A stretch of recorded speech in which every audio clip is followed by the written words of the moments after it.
खाने पशुहरू हामीले कहिलेकाहीँ जाने त्यो कुत्ता बिल्ली अथवा बाँदर अथवा अरू नै पनि जनावरहरू जो हामीसँग रत्तिएका हुन्छन्, उनीहरूले बोल्न खोजे जस्तो बाठो भएको देख्दछौँ हामी। उसलाई बोल्ने चाहिँ हुन्छ भने जस्तै कङ्गालीमा घिरघिर हुन्छ धनको, जो कङ्गाली भएको कारणले हामीले अर्थ पुरुषार्थलाई चाहिँ बढी मान्यता दियौँ, तर अर्थ के को लागि हो भन्ने हामीलाई सम्झाइ भएन। किन निर्धन भएर पनि हाम्रा पूर्वजहरू निर्धन चाहिँ थिए, हामीले मानौँ ल, निर्धन थिए तर सुखी थिए। वैदिक दर्शनले सुख चाहिँ दिन सकेको थियो, तर निर्धन भए तापनि फेरि पनि हामीले वैदिक दर्शन भएर पनि विभिन्न प्रकारका चाहिँ विकृतिहरूको कुरा छ। त्यो विकृतिहरू वैदिक दर्शनको होइन। केले ल्याउँछ भन्दा वैदिक दर्शन नपढ्नको विकृति, त्यो दर्शनलाई नबुझ्नु, विकृतिहरू आउनको कारण पनि यिनै हुन्। त हामीले अथवा योगा अनुशासनम, योगको अनुशासन के हो? योग चित्तवृत्ति निरोध। योग किन गर्ने रे भन्दा चित्तको वृत्तिलाई निरोध गर्नको लागि, वृत्ति हटाउनको लागि निरोध गर्ने। अब वृत्ति र चित्त वृत्ति, अब यहाँनिर योग दर्शनले 5वटा वृत्ति बताइराखेको छ, अनि यतातिर चाहिँ वेदान्त सिद्धान्तले 3टा वृत्तिहरू बताउँदछ, जागृत, स्वप्न, सुसुप्ति वृत्ति। यतापट्टि प्रमाण, विपर्यय, विकल्प, निन्द्रा, स्मृति, यी विकल्प छन्। त्यो विकल्पबाट चित्तलाई विकल्पबाट हटाएर अनि आफ्नो अधिष्ठानमा जागृत गर्नुको नाम योग हो। त त्यसैलाई श्रुतिले के भन्नुभयो त? अविद्या मृत्युस्थिरता।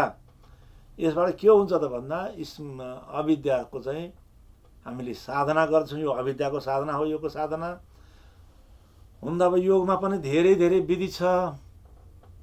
हठ योगको विधि हो यो। त्योभन्दा पछाडि अब अन्तिममा राजयोगको विधि छ। राजयोगको विधि भन्नु चाहिँ के हो त भन्दा जुन ब्रह्मसूत्रको विधि हो त्यसलाई राजयोगको विधि बताइएको छ।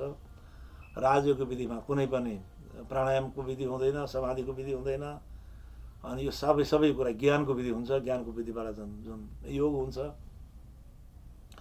त हामीले यो शिक्षा कहिले दिनुपर्छ भन्दा मैले भन्न खोजेको सबैभन्दा ठुलो कुरो के भन्न खोजेको भन्दा एउटा नैतिक शिक्षासम्म पनि शिक्षाबाट हटाइराखेको छ। हाम्रो वैदिक दर्शनको सिद्धान्तहरू यस्तोसम्म पनि हामीले इतिहासकालमा यतिसम्म पनि दुष्टाइ भेटायौँ कि यो संस्कृत के कामको छ र, यो त मृत विद्या हो, यसलाई चाहिँ विनाश गर्नुपर्छ। जुन साहित्य, जुन चाहिँ संस्कृत पूर्ण छ, जसको शब्द, जसको चाहिँ व्याकरण पूर्ण छ, कुनै कमजोरी छैन, जो शिक्षा दिनलाई समर्थ छ, अहिले हुँदै जाँदा धेरै चाहिँ अब यो कम्प्युटरमा चाहिँ अब त्यसको शब्दबाट सजिलो भइराखेको छ भन्ने हामी सुन्न सक्दछौँ। विज्ञानमय छ यो व्याकरणको चाहिँ नि शब्दकोश। त यति हुँदाहुँदै पनि हामीले के गर्यौँ भन्दा आफ्नो शास्त्र नपढाउने, जानकारी नदिने, अनि पछि हुँदै लाँदा हाम्रो अनि सन्तानले चाहिँ धर्म मानेन, सन्तानले चाहिँ हामीलाई टेरेन। हामीले टेर्नी बनाएको भएन, टेर्दो थियो, टेर्नी नबनाएको कारणले नटेरेको छ। हामीले टेर्नी बनाउनको लागि जुनसुकै पनि विद्यालयमा के जान्छ, आखिरी भाषामा दिने। अब नेपाली भाषा पढाइ छ भने त्यसमा अलिकति नैतिक शिक्षा राखिदिनु भयो भने, अनि धर्म के हो भन्ने राख्नुभयो भने, योग के हो भन्ने राखिदिनु भयो भने, आखिर सबैले चाहिँ विश्वले पत्यार माने नि योगलाई। योभन्दा अगाडि कति मतान्तर हुनुहुन्थ्यो, हामीलाई योगको आवश्यक छैन, अनि हामीलाई योग चाहिँदैन भन्ने पनि मैले विभिन्न पण्डितहरूलाई प्राप्त गर्दथेँ। त आखिर चाहिँ किन त्यसो भन्ने रहेछ भन्दा जबसम्म चाहिँ वरिष्ठ मान्छेको हातमा जब सत्ता पुग्दैन, अहिले चाहिँ योग फेरि सबै आवश्यक रहेछ। योग चाहिँ जान्नु पर्ने छ, योग सिकाउनु पर्ने छ भनेर विभिन्न प्रकारका गुरुहरूलाई बनाएर फेरि योग सिकिराख्नु भएको छ। त्यसैले यो सबैभन्दा महान चाहिँ दुःखको कुरो के रहेछ त भन्दा अज्ञानै छ घुमाउने सकलको शत्रु शरीको यहाँ, ज्ञानैले गरी नष्ट हुन्छ पनि यो लिनु सधैँ मनमा। अज्ञानको कारणले सबैभन्दा ठुलो कुरो चाहिँ अज्ञान। अनि अज्ञान रामले सोध्नुभयो वशिष्ठलाई, यति महान अज्ञान छ भने किन अज्ञानलाई चाहिँ यहाँनिर संसारमा सृष्टि गर्यो होला त? यो नियतिले अथवा आदिपुरुषले अज्ञान किन चलनमा आयो होला, किन अज्ञान बनेको होला भनौँ न। अब सृष्टि किन भयो होला, हाम्रो शब्दमा सृष्टि किन भयो होला, अज्ञान किन गर्नु पर्यो त, ईश्वरले किन अज्ञान बनायो भन्दा वशिष्ठजी भन्नुहुन्छ, होइन, अज्ञान नबनायो भने मूर्खलाई के दिन्छौ त तिमीले? मूर्खलाई त दिनु पर्यो नि पुरस्कार। मूर्खको लागि बनाइएको नै अज्ञान भन्नुभयो। अज्ञान र मूर्खता एकै हो नि।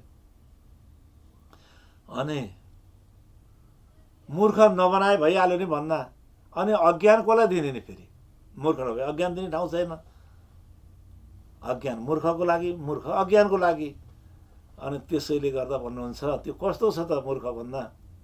एउटा दृष्टान्त दिनुहुन्छ त्यहाँनिर। म अघि तिम्रा जिजुबाजे राजा हजले ठुलो यज्ञको आयोजना गरिराखेका थिए र म त्यो यज्ञ गराउन आइराखेको थिएँ। अनि बाटामा मैले एकजना पुरुषलाई फेला पारेँ। बडो विचित्रको मान्छे, बडो आश्चर्यको मान्छे थियो। म आउँदै थिएँ, त्यो मान्छेलाई देखेँ मैले। अनि हेरेँ त्यसको चरित्र के गर्छ भन्दा कहिले बडो हातमा चाहिँ छुरी बर्छीहरू लिन्छ, बर्छीले जिउमा घोत्दछ, हान्दछ आफै। अनि रगतको धारा बग्दछ, मरे मरे मरे मरे मरे मरे भन्छ, आफै फेरि रुण्डकरण गरेर भाग्दछ फेरि। अनि कहिले चाहिँ विभिन्न प्रकारका अङ्ग, आफ्नो अङ्ग आफैले काट्दछ अनि मरे मरे मरे रुनी कराउने गर्दछ। कहिले बडो काँडाको घारीमा गएर चाहिँ त्यो काँडाबाट आफै घोचिन्छ, जिउमा काँडा बित्दछन् अनि रुनी कराउने गर्छ। कहिले सिस्नाको झाडीमा जान्छ, कहिले बलेको आगोमा गएर होमिन्छ अनि मरे मरे रोएर फेरि पाखातिर लाग्दछ। अनेक प्रकारका चाहिँ ती कष्ट आफै स्वीकार गर्छ, फेरि आफै दुःख पाइ भन्दछ। त्यो धेरै धेरै हेरेँ मैले। अनि एकपल्ट मैले भने अब यसलाई त केही न केही अज्ञानी छ, यसलाई केही सम्झाउनु पर्यो भन्ने विचारले उसलाई भने, बाबु किन यस्तो गर्छौ तिमी? किन तिमी आफै चाहिँ दुःख बेसाउँछौ अनि आफै फेरि कष्ट मान्दछौ? मेरी मेरी कर दुनी जात है, प्राणनाथजी भन्नुहुन्छ, मेरी मेरी कर दुनी जात है, बोझ ब्रह्माण्ड सिर लेवे पाऊ पलक का नहीं भरोसा, तो भी सिर सर्जन को न देवे, सिरली काम करे माया को, निसंग पछाडे आप अंग न करे भजन, दोष दे साई को। कहे आखिरी अर्कालाई दोष लाउने, नगरे भजन दोष दिएछ। कहे दया बिना नभए साधुसँग, दया भएन परमात्मालाई भनेर दोष लागिराखेको हुन्छ। मैले पनि दया गर्ने मान्छे पाइनँ भन्ने चाहिँ कुरा गर्छ उसले। मलाई दया गर्ने को छ? मलाई माया गर्ने मान्छे को छ? मेरो को छ र संसारमा? मैले दुःख पाइराखेको छु, मेरो को छ भन्छ, रुन्छ अनि आफैलाई पिड्छ, आफैले चाहिँ ताडन गर्छ, आफै रुन्छ। केही सिप नलाएपछि म तिमीलाई दया गर्दछु, म तिम्रो लागि उद्धार गर्दछु, म तिम्रो चाहिँ कल्याण गर्न खोजिराखेको छु, मैले सबैको कल्याण गर्नु मेरो धर्म हो। वशिष्ठ भन्नाले वरिष्ठ हुन्छ, जो महान व्यक्ति हुनुहुन्छ, ज्ञानीलाई नै वशिष्ठ भनेको हो। त उहाँले भन्नुभयो म तिमीलाई कल्याण गर्न आइराखेको छु, अब चिन्ता मान्नु पर्दैन। उसले भन्दछ तिमी कल्याण गर्ने मेरो, तिमीले मेरो कल्याण गर्ने भने त के भयो त यहाँ भन्दाखेरि शत्रुले शत्रुलाई ठुलो प्रेम गर्दछ भन्ने प्रसङ्ग जस्तै भयो नि। यो त उल्टो कुरो भयो। मित्रले मित्रको कल्याण गर्छ भन्नु चाहिँ मैले सुनेको थिएँ आजसम्म, तर शत्रुले शत्रुको कल्याण गर्छ भन्नु चाहिँ यो त उल्टो कुरो भयो। म चाहिँ तपाईँको विश्वास मान्दिनँ, तिम्रो विश्वास मान्दिनँ। यस्तो शत्रुको विश्वास मान्ने हो भने के गर्ने? आखिरी भन्नुहुन्छ कसरी म तिम्रो शत्रु भएँ? म तिम्रो त मित्र हुँ, तिम्रो कल्याण गर्न आइराखेको छु। मैले कसैसँग पनि शत्रुता गरिराखेको छैन। मैमै कर त मर्द नै। आखिरी अभिमान मात्रै शत्रु छ त। अनि किन शत्रु भएँ भने उसले भन्छ शत्रु त्यसलाई भनिन्छ जसले नाश गर्छ। जसले विनाश गर्छ त्यसलाई शत्रु भन्ने गरेको छ, जसले चोट पुर्याउँछ त्यसलाई शत्रु भन्ने गरेको छ, जसले त्यसलाई चाहिँ नाश गर्छ। तिमी मेरो नाश गरिदिन्छौ अहिले भर्खर। मैले कसैको पनि नाश गर्दिनँ। तिमीले भ्रमितमा छौ भन्नुहुन्छ, होइन तिमी मेरो नाश गर्छौ, म तिम्रो अगाडि आउँदिनँ। तैपनि बडो प्रयत्न गरेर मैले अगाडि आउने अवस्था परेँ। म उसको अगाडि पर्न गएँ। पर्न गइसकेपछि नभन्दै झर्लक्क ढल्यो। जसरी सूर्यको किरणमा अथवा अग्निको अगाडि हिमबाट बनेको कुनै पनि चाहिँ मानिस अथवा कुनै जनावर अथवा कुनै पनि भाँडा बर्तन छ भने अब त्यहाँनिर तातो आउने बित्तिकै के हुन्छ भन्दा ऊ पग्लेर रतालुक्क जान्छ, त्यो केही पनि रहँदैन। त्यसै गरी त्यो व्यक्ति मेरो अगाडिबाट सर्र पग्लेर चाहिँ गइहाल्यो।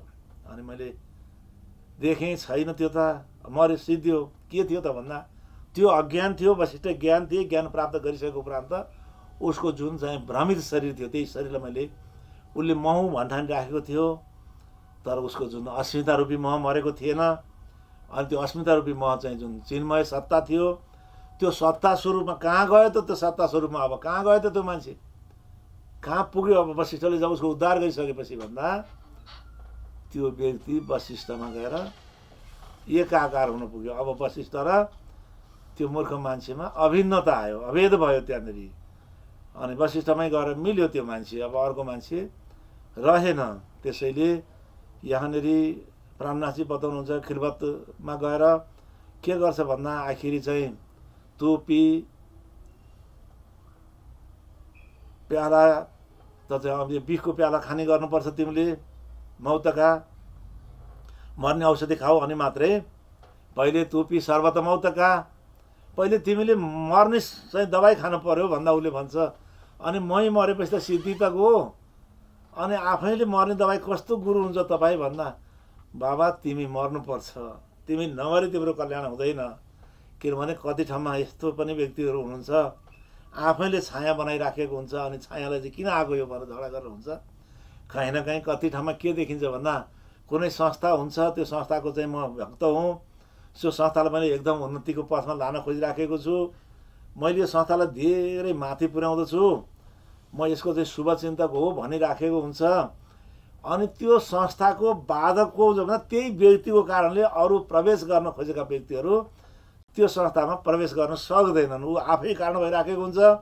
उसले चाहिँ जब त्यो माने स्वभाव सुध्रिनु पर्ने अथवा उसले हटिदिएदेखि अर्को मान्छे प्रवेश गर्न पाउँदथ्यो, ऊ बाधक बनिराखेको छ। अर्को कुरो म देख्दछु कति ठाउँमा पर्यटक वर्ष छ, पर्यटन भनिन्छ। अनि पर्यटन आउने थिए गाउँमा, एक दुई गाउँ कस्तो हुन्छ, बाहिरको मान्छे आयो भने टिक्न पनि दिन्न, छिर्न पनि दिन्न, कोही पनि आउन दिन्न, हाम्रो गाउँमा पस्नै नदिने। अनि हाम्रो गाउँमा पस्नै नदिएपछि बाधक त गाउँले भयो नि, विकासको विरोधी को भयो भन्दा आफै विरोधी भयो। जुन ठाउँमा परिवारहरू भए जोसुकै जातको आओस्, अनि तिनीहरूले के गर्दछन् भन्दा सबैको तिनीहरूको न मुलोछिन हुन्छ, न आफ्नो अलगै कोठा हुन्छ। हामी पनि कहीँ न कहीँ पर्यटनमा घुमिराखेका हुन्छौँ। अनि कसैको चाहिँ घरमा गयौँ भने अब होमस्टे भन्ने चलन छ आजभोलि, घरमा गइसकेपछि चुलामा सँगै आगो ताप्न दिने, अनि भाँडा बर्तन सँगै राख्ने, सँगै भोजन गर्ने, सँगै जाने, एउटै कोठामा गएर बस्ने, गफ गर्ने, भेदभाव नगर्यो भने पर्यटनहरू आउँदछ। अनि हाम्रा लेखका चाहिँ हाम्रा भाइ बन्धुहरू हुनुहुन्छ, उनीहरूले त्यसरी पर्यटक तान्दछन्। अब हामी कहाँ कतै न कतै हेऱ्यो भनेदेखि अब यो चाहिँ वर्ण व्यवस्था मान्ने हामी ब्राह्मणको घरमा गयो भने हामी के गर्छौँ भन्दा पाहुना आयो भने कसरी बस्ने हो, उसलाई हामी भित्र लान चाहँदैनौँ। बाहिर सकेसम्म घरभित्र गयो भने अपवित्र हुन्छ, वैष्णवको घरमा अब अवैष्णव गयो भने अपवित्र हुन्छ, ब्राह्मणको घरमा द्विजको घरमा अर्को मान्छे गयो पवित्र हुन्छ। अनि त्यहाँ कसरी चाहिँ त्यसले अनि कसरी पर्यटक विकास गर्ने हो। त्यसै गरी प्राणनाथजी भन्नुहुन्छ तिमी अनि मर्न चाहँदैनौ, पहिले तुपी सर्व मै कर त मर त नै। त्यो बाहिरी अहङ्कारलाई, बाहिरी अहङ्कार भनेको यो शरीर म हुँ, मेरो हो, म त हुँ, महा भ्रम छ यो, यही मोहको कारण, मेरो हो म हुँ भन्ने बाहिरी अहङ्कार त्याग्न पटक्कै मन लागिराखेको छैन। बाहिरी अहङ्कार लिइरहनु परिराखेको छ। दोस्रो तहमा छ शरीरको अहङ्कारलाई बाहिरी अहङ्कार भनियो। अनि त्यो बाहिरी अहङ्कारले के गर्दछ भन्दा महान भयङ्करै छ, त्यो यति असामान्य छ बाहिरी अहङ्कार। त उसले के गर्छ भन्दा छिर निरको निर्णय किन्यो भनेपछि त्यसले छिर निरको निर्णय गर्न दिँदैन। उसले चाहिँ परलोकलाई पनि पृथ्वी जस्तै बनाइदिन्छ, स्वर्गलाई पनि पृथ्वी जस्तै बनाइदिन्छ, 14 लोकै पृथ्वी जस्तो सम्झाइदिन्छ उसले। अनि परलोकमा गएर पनि उसले चाहिँ नि इन्द्रिय विषयका संयोगलाई चाहिँ त्यो महान लोक भनिदिन्छ उसले। किन भन्दा त्योसँग अगाडि सोच्न सक्ने क्षमता छैन। इन्द्रियको विषय भनेको राम्रो रूपको वर्णन गर्छ उसले, अनेक प्रकारका चाहिँ ती सबैको वर्णन गर्छ। किन भन्दा यो एक नम्बरको शरीरको ममता भन्ने बित्तिकै यो त्यति सानो छैन। यो 14 लोक शरीरकै रूपमा थुल रूपमा विराटको वर्णनमा गर्नुभएको नि हो नि। भगवत रूपे मायानु अनुवर्णिते भन्नुहुन्छ श्रीमद् भागवत 2य स्कन्धमा। यो त मायाद्वारा वर्णन गरिएको थुल शरीर हो। त यही थुल शरीरको वर्णन हो चाहिँ अतल पितल सुतल तथातल सतल महातल पाताल, अनि भूलोक भुवरलोक जनलोक तपलोक सत्यलोक। अनि त्योभन्दा अगाडि पनि त फेरि जति अष्टावरणदेखि लिएर सारा कुरा के भइदियो भन्दा यो भूतको वर्णन होइन, यो चाहिँ निरको वर्णन होइन। यो यसरी सम्झेर त त्यसलाई हुँदैन। त्यो जबसम्म इन्द्रिय विषयको संयोग रहन्छ जबसम्म गुणमा गुण बत्तिएर बसिराखेको हुन्छन् तबसम्म सबै महत्त्वपूर्ण विषय जुन ब्रह्मको स्वरूप छ, परमधाम छ, त्यसको चाहिँ वर्णन भौतिक वस्तुसँग नगएको हुनाले मुकुन्ददास महाराजले भन्नुभयो, जय जय सद्गुरु आचार्य निर्मल दृष्टि करी जिन मेरी तारतम ज्ञान हात कर लिनु क्षीर निरको निर्णय किनो। जो भौतिक पदार्थ छ त्यो अलग्गै छ र जो अध्यात्म छ त्यो पदार्थ छैन। त्यो अध्यात्म चाहिने तत्त्वबाट मात्रै जान्न सकिन्छ, त्यो कुनै वस्तु होइन। अनि त्यसलाई त्यसै गरी सम्झनु पर्दछ। हामीले थुल शरीरलाई यसरी सम्झिराखेका छौँ। जबसम्म इन्द्रिय र विषयलाई साँचो मान्ने गरिन्छ अनि थुल शरीरबाट साकार ईश्वर मान्न पुगिन्छ। अनि त्यो साकार ईश्वर मान्नु पनि थुल शरीर मान्नु नै हो। त्योभन्दा अगाडि छ मनको अहङ्कार। अनि हामी चाहिँ अब के भन्न ठान्छौँ भन्दा यो चाहिँ चैतन्य छ, भित्र चाहिँ बाहिरपट्टि शरीर छ, त्यो चाहिँ जड छ। अनि शरीरभित्रको जुन चाहिँ कम्पन गर्ने चिज छ अथवा द्रष्टा छ त्यो चाहिँ ब्रह्म हो। विश्वरूप त चैतन्यम एतद् माया स्वरूपकम भन्नुहुन्छ शङ्कराचार्यजी। त्यो जुन भित्र बसेको बुद्धिको स्वरूप छ त्यो पनि जड छ। बुद्धि जड छ, मन जड छ। त्यसैले क्षीर निरको निर्णय किन भन्नुभएको नि। क्षीर निरको, अब यहाँनिर निरा मिट्टीको निर्णय किन भनिदिनु भएको भए सजिलो थियो। माटो र पानी चाहिँ छुट्याउन सजिलो छ अनि आफै पनि छुट्टिन्छ। पानीमा माटो मिसियो अथवा ठोस पदार्थ तरल पदार्थ मिसियो भने। क्षीर निरमा चाहिँ के छ भन्दा दुइटै तरल छन्। क्षीर पनि तरल पदार्थ, दुध तरल पदार्थ हो नि। अब केही न केही ठोस पदार्थको चाहिँ त्यहाँ मिसिएको हुन्छ। अब ठोस वस्तु पनि कति 30% कति % हुन्छ त्यहाँनिर, तैपनि तरल पदार्थ भन्ने गरिएको छ। क्षीर निरको भनेर त्यहाँ भन्नुभएको चाहिँ तरल दुधमा तरल पानी मिसिएको, त्यसलाई छुट्याउनु पर्यो। तरल पदार्थमा तरल पानी छुट्टिएपछि त्यो त अब चाहिँ एक मानव दुध अब 10 लिटर पानीमा 100 लिटर पानीमा हाले पनि सेतो हुनेसम्म सेतो बनाउँछ उसले। झन् त्यहाँ चाहिँ ठोस पदार्थ त विलय हुँदै जान्छ, तरलै बढेर जान्छ। त्यसलाई छुट्याउन सकिँदैन। अनि कसले छुट्याउँछ भन्दा चाहिँ परम अनि हाँसले छुट्याउँछ भन्ने भयो। त्यहाँनिर हाँसले के भन्दा हाँसकोमा एउटा अम्ल छुट्याउने ग्रन्थि हुने रहेछ त्यसको थुकमा। अनि त्यसले त्यहाँ लिएर गरेर पारिदिएपछि त्यसले चाहिँ पानी बाहिर उगल्ने अनि फटाएर भित्र खान्छ अरे भन्ने हामीले सुनेका छौँ।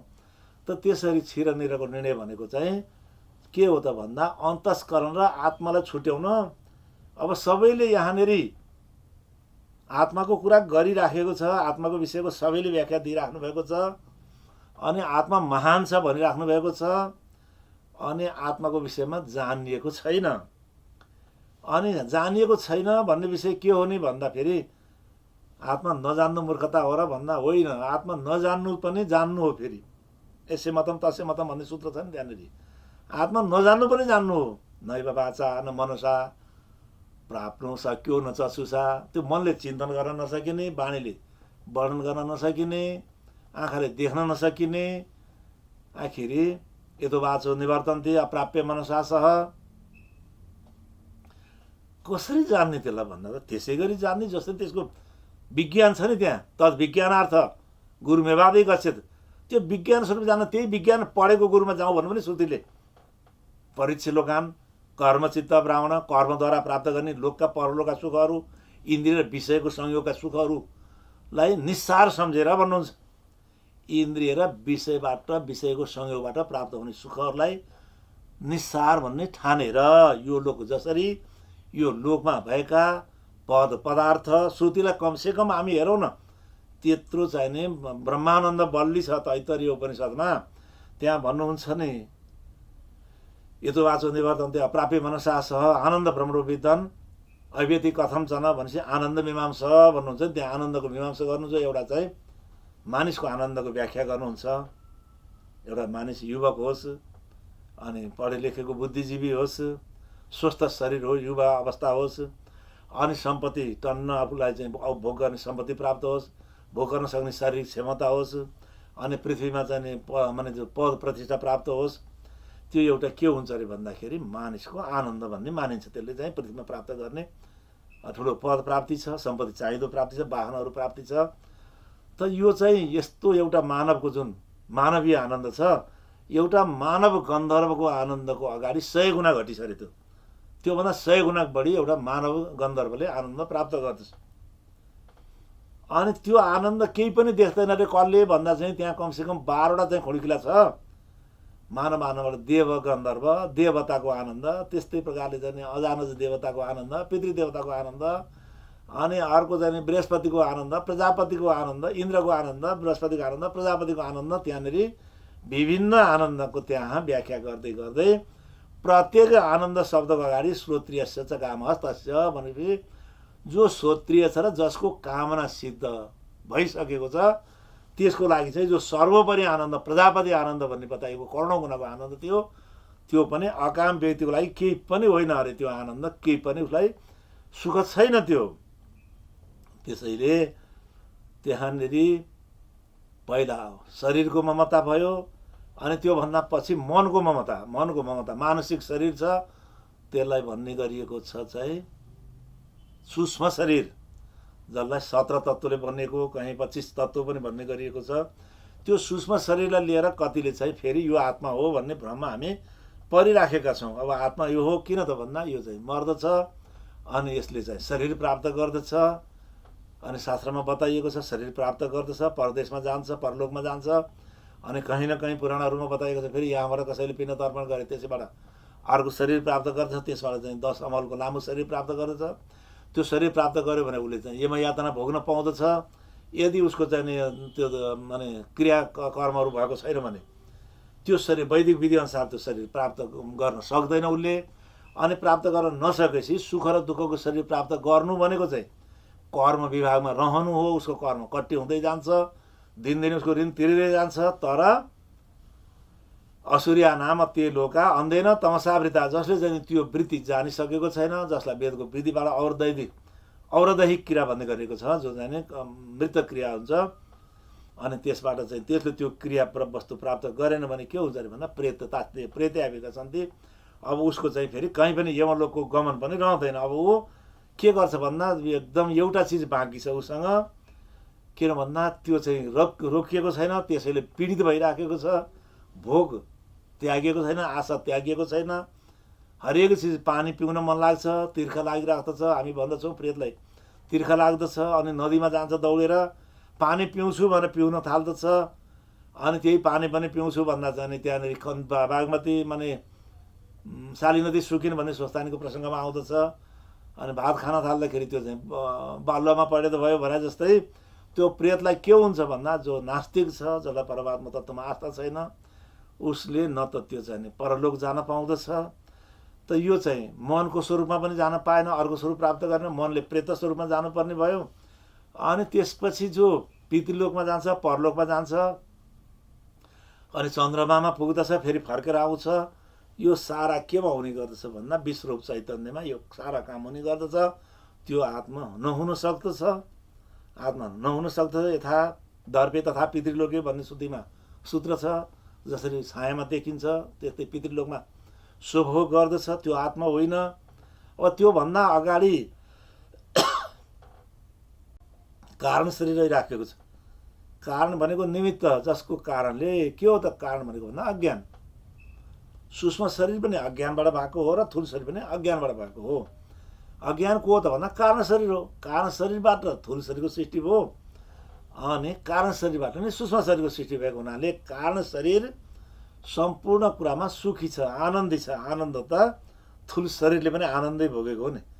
उसले शब्द स्पर्श रसरूप गन्ध अनि विषयको सम्भोग गर्दाखेरि यिनीबाट आनन्द प्राप्त गर्यो। थुल शरीरले पनि स्वप्न शरीरले पनि आनन्दै प्राप्त गरिराखेको हो, अनि दुःख पनि पाएको। किन भन्दा त्यहाँनिर दुःख मिसिएको सुख उनीहरूले भोगिराखेका छन्। क्षण क्षणमा दुःख छ। त्योभन्दा अगाडि कारण शरीर, कारण शरीर सबै कुरो ज्ञानी छ, त्यहाँनिर दुःख हटाउँछ। किन भन्दा हामीले कसरी अनुभव गर्छौँ भन्दा ठुलो चोट लाग्यो भने अब सकन्जेल सहने र सहनै नसही गर्ने दुःख भने बेहोस गराइदिन्छ। आत्माको कस्तो महान चाहिँ स्वभाव छ नि। अब यो शरीरले खप्न सक्दैन भनेपछि मूर्छा आउँछ। कहिलेकाहीँ पिए वियोग बिनु जगत दुःख नाइ भने जस्तै, माने प्रिय वियोग भयो भने, प्रिय वियोग भनेको कुनै प्यारो वस्तु अथवा मैले आफूले साह्रै यो चाहिँ मेरो धेरै हो सम्पत्ति भनेर हिरिक्कै भएको नाश भइदियो भने ऊ चाहिँ एकदम मर्दछ अथवा बेहोस हुन्छ। मरेर जाँदा बेहोस हुन्छ, मूर्छा पर्दछ। त्यस्तै प्रकारले